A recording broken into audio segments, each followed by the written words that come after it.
जो आज भी ऐसा गांव है जो हमारे कनेक्शन कटा हुआ, रोड नहीं है उनके पास, कोई सुविधा नहीं। एक सरकारी स्कूल है जो पानी में डूबा हुआ है, जहाँ एक भी बच्चे पढ़ते नहीं हैं, कोई एक टीचर नहीं जाते वहाँ पढ़ाने के लिए, और सारे बच्चे वहाँ अनपढ़ हैं।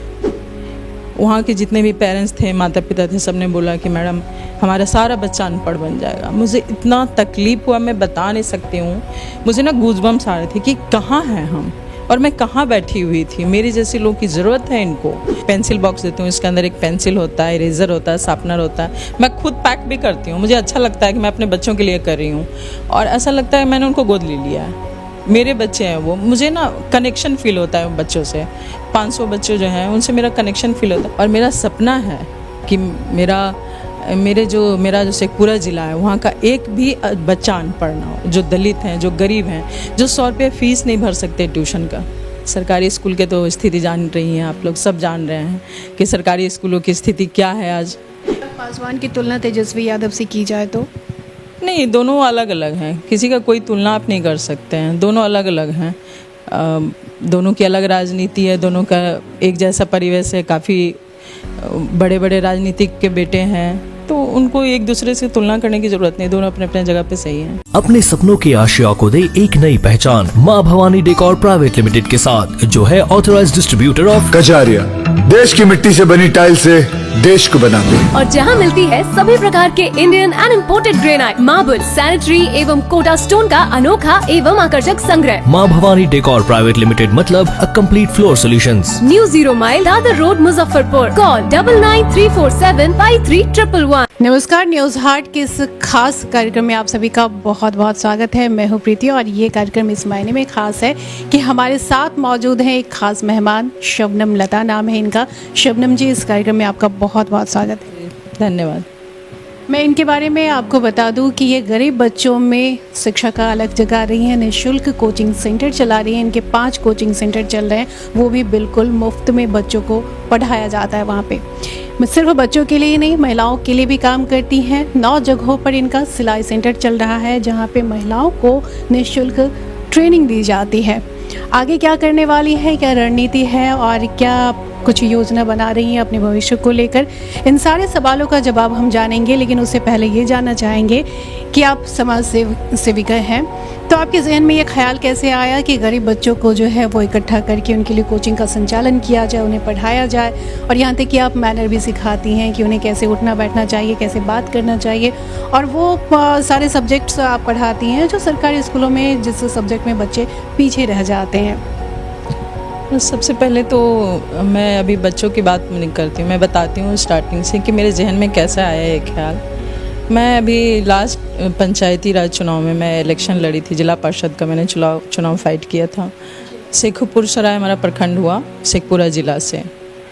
तो फर्स्ट टाइम मैं 20 साल बाद गांव की तरफ मूव की थी। जाती थी कभी कभार ससुराल अपने छठ पूजा वगैरह में, तो बहुत ज़्यादा लोगों से कनेक्ट नहीं हो पाती थी मैं।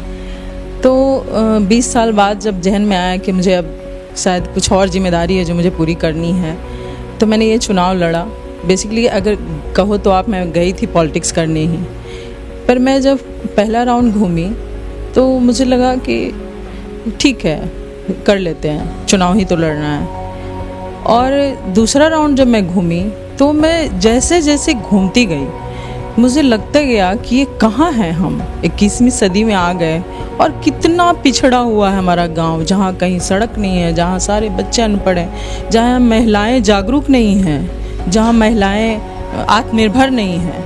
बस ये सब जो मैं देखती गई ना, तो मेरे जहन में आता गया मैं जीतूं या हारूं, मैं तो आऊँगी अब इनके लिए, मुझे कुछ करना है।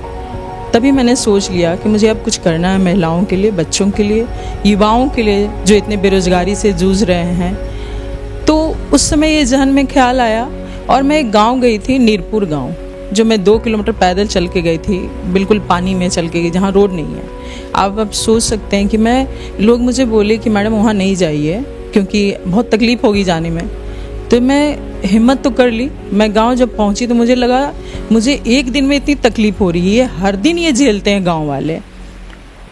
मुझे लगा कि ये क्या है जो आज भी ऐसा गांव है जो हमारे कनेक्शन कटा हुआ, रोड नहीं है उनके पास, कोई सुविधा नहीं। एक सरकारी स्कूल है जो पानी में डूबा हुआ है, जहाँ एक भी बच्चे पढ़ते नहीं हैं, कोई एक टीचर नहीं जाते वहाँ पढ़ाने के लिए, और सारे बच्चे वहाँ अनपढ़ हैं। वहाँ के जितने भी पेरेंट्स थे, माता पिता थे, सबने बोला कि मैडम हमारा सारा बच्चा अनपढ़ बन जाएगा। मुझे इतना तकलीफ हुआ, मैं बता नहीं सकती हूँ। मुझे ना गूज़बम्स आ रहे थे कि कहाँ हैं हम, और मैं कहाँ बैठी हुई थी, मेरे जैसे लोगों की ज़रूरत है इनको। और मैं उसी दिन मैंने सोच लिया था कि मैं जब भी बच्चों के लिए कुछ करूँगी तो यहाँ पर ज़रूर आऊँगी।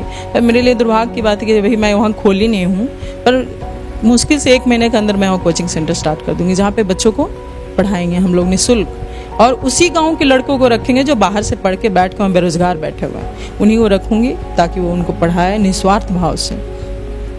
उस गांव के जब लड़के पढ़ाएंगे तो उनमें वो एक भावना रहेगी कि हमारे बच्चे हैं, और वो प्यार से पढ़ाएंगे, प्यार से समझाएंगे। और मेरा सपना है कि मेरा जो शेखपुरा ज़िला है वहाँ का एक भी बच्चा अनपढ़ ना हो, जो दलित हैं, जो गरीब हैं, जो 100 रुपये फीस नहीं भर सकते ट्यूशन का। सरकारी स्कूल के तो स्थिति जान रही हैं आप लोग, सब जान रहे हैं कि सरकारी स्कूलों की स्थिति क्या है आज, कितनी पढ़ाइयाँ होती हैं। जहाँ पे 500 बच्चे हैं, जहाँ 300 बच्चे हैं, वहाँ 3 टीचर हैं, वो 3 टीचर क्या पढ़ाएंगे। और मैं वो पढ़ाती हूँ बच्चों को जो स्कूल में नहीं पढ़ाते हैं, जैसे जीके हो गया, इंग्लिश हो गया, मैथ हो गया, ताकि वो जब बड़े होएं, बाहर जाएं, तो उनको ये फील ना हो कि मुझे नहीं आता, इंग्लिश नहीं आता, मैथ नहीं आता, कि जो सबसे ज़्यादा ज़रूरी है अभी। तो मैं उनका बेस स्ट्रॉन्ग करना चाहती हूँ, और मैं निःशुल्क उनको, अभी मेरा 5 सेंटर चल रहा है कोचिंग का, जहाँ पे 500 बच्चे हैं कम से कम। अब आप सोच सकती हैं कि बच्चों को मैंने क्या दिया है, कॉपी दिया है, पेंसिल, उनके जो नीड्स हैं, उनके जो के सामान भी आप मुफ्त में देती हैं। हाँ। Perfection IAS UPSC for BPSC foundation classes के लिए समर्पित संस्थान। यहाँ आपको UPSC selected and interview appeared faculties द्वारा गाइड किया जाता है। Separate batches for Hindi and English medium. 65वीं और 64वीं BPSC एग्जाम में 69 और 107 रिजल्ट्स हासिल किया है परफेक्शन IAS टीम ने। परफेक्शन IAS, कुमार टार, बोरिंग रोड, पटना। अपने व्यूअर्स को वो वीडियो भी दिखाना चाहती हूँ, आपके जो कोचिंग सेंटर के जो वीडियो हैं, जो सिलाई सेंटर के वीडियो हैं, महिलाओं को किस तरह से ट्रेनिंग दी जाती है, वो मैं वीडियो भी आपको दिखा रही हूँ, और साथ में हमारी बातचीत भी जारी।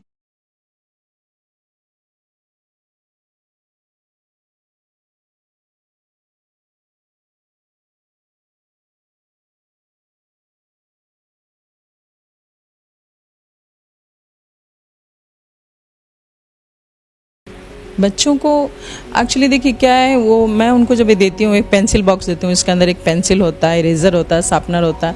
मैं खुद पैक भी करती हूँ, मुझे अच्छा लगता है कि मैं अपने बच्चों के लिए कर रही हूँ, और ऐसा लगता है मैंने उनको गोद ले लिया है, मेरे बच्चे हैं वो। मुझे ना कनेक्शन फील होता है बच्चों से, 500 बच्चे जो हैं उनसे मेरा कनेक्शन फील होता है। अब मैं जब उनको दी तो इतना खुश थे वो। अगली सुबह वो 7 बजे से उनका सेंटर चलता है मॉर्निंग में, अगली सुबह सारे बच्चे वहाँ मौजूद थे मेरे। जब मैं दे रही थी उस समय तो 20, 25, 40 बच्चे थे, पर जब स्टार्ट हुआ पढ़ाई तो 100 बच्चे हो गए इंस्टीट्यूट में। अब आप सोचें कि कितनी निहायत उनको ज़रूरत है।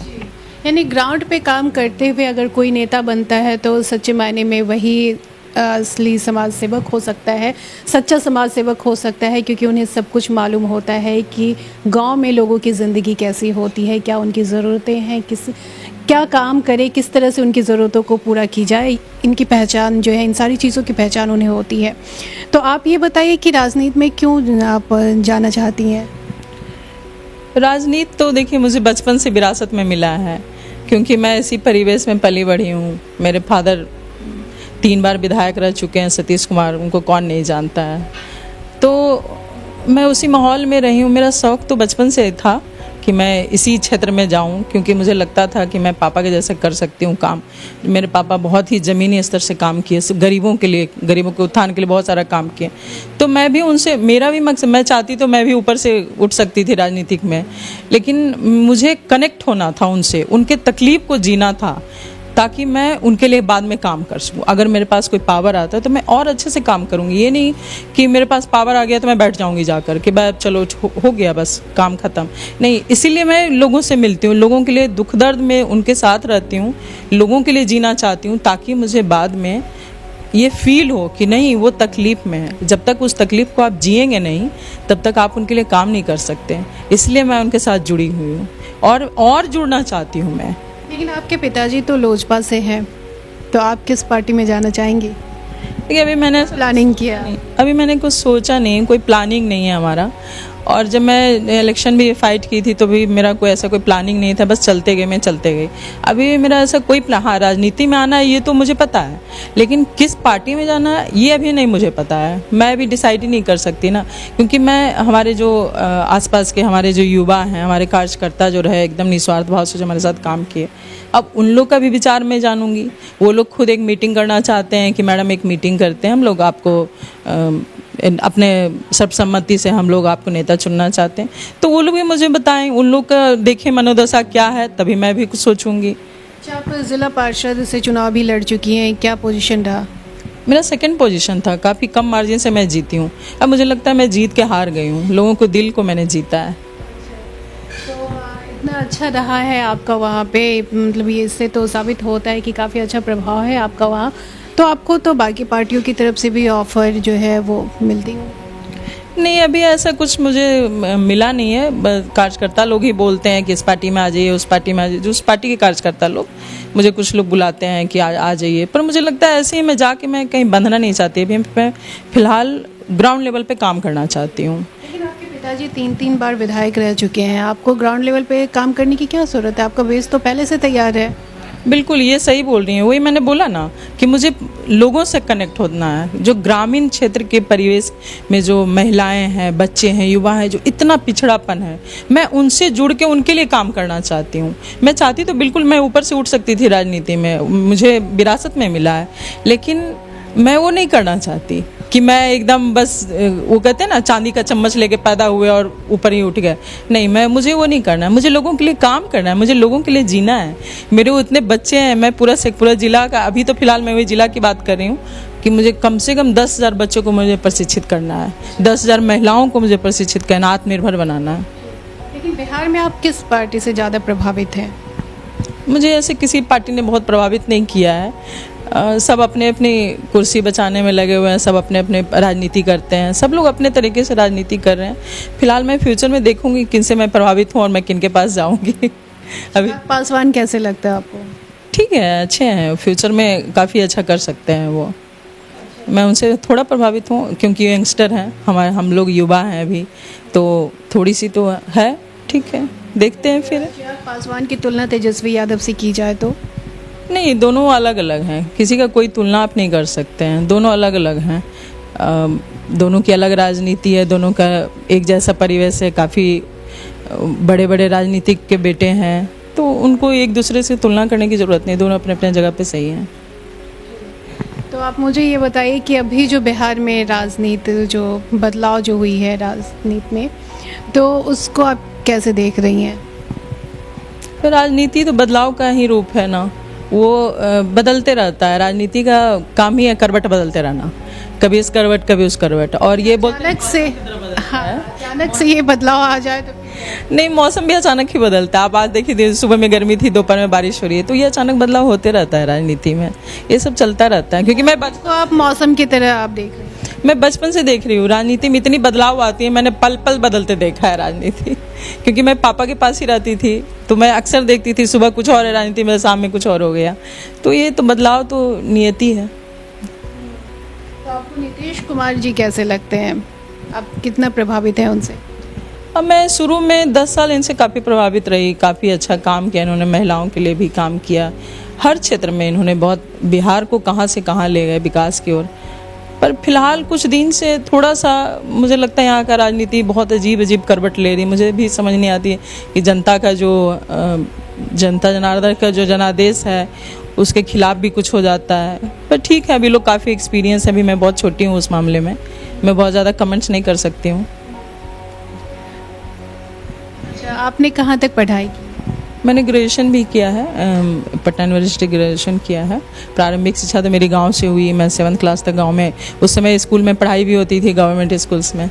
और उसके बाद मैंने हायर एजुकेशन यहाँ पटना यूनिवर्सिटी से किया, और उसके बाद मैंने फैशन डिज़ाइनिंग भी किया, और भी कुछ कुछ पढ़ते रहती हूँ, मुझे अच्छा लगता है। पढ़ाई के साथ साथ पढ़ाना आपको अच्छा लगता है। ये बहुत अच्छा लगा आपसे मिलके बातचीत करके। और आखिर में मैं आपसे एक बार फिर जानना चाहती हूँ कि आपको अगर बिहार में जितनी भी पार्टियां हैं यहाँ पे, यहाँ तक कि मैं बीजेपी को भी इसमें इंक्लूड कर दूँ, बीजेपी विश्व की सबसे बड़ी पार्टी है लेकिन बिहार में भी है, तो आप किस पार्टी से, अगर सारी पार्टियों की तरफ से आपको ऑफ़र आए तो आप किसे चुनना पसंद करेंगी? फिलहाल तो देखिए, ये तो मुझे पता है पार्टी तो मुझे ऑफ़र करेगी। मेरे अंदर कॉन्फिडेंस है कि मैं जो कर रही हूँ वो कोई करता नहीं है।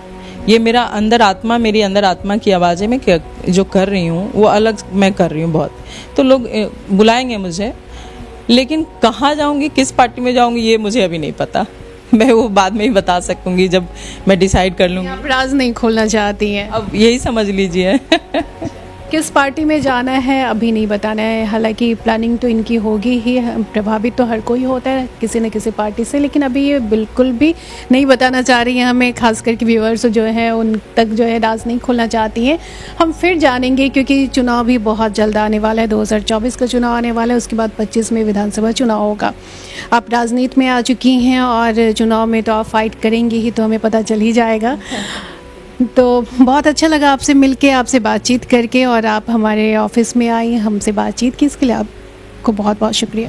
जी बहुत बहुत थैंक यू, बहुत बहुत शुक्रिया इस न्यूज़ हार्ट में मुझे बुलाने के लिए। मुझे बहुत अच्छा लगा आपसे बात करके, आप लोग से मिलके। धन्यवाद। शुक्रिया। नमस्कार, हेयरिंग वर्ल्ड में आपका स्वागत है। मैं पुनीत सिंह आपको बताना चाहता हूं कि हेयरिंग वर्ल्ड में सुनने एवं बोलने संबंधित सभी समस्याओं का समाधान होता है, और हमारे यहां हर प्रकार की हेयरिंग एड्स उपलब्ध है at very reasonable rates. So thank you. हमारा पता MIG 249 near Malahi Pakdi Chowk, doctors colony, Kankarbagh, Patna 8,20,000। Phone number 06123568,454। WhatsApp 9899976697। Website www.hearingworlds.com।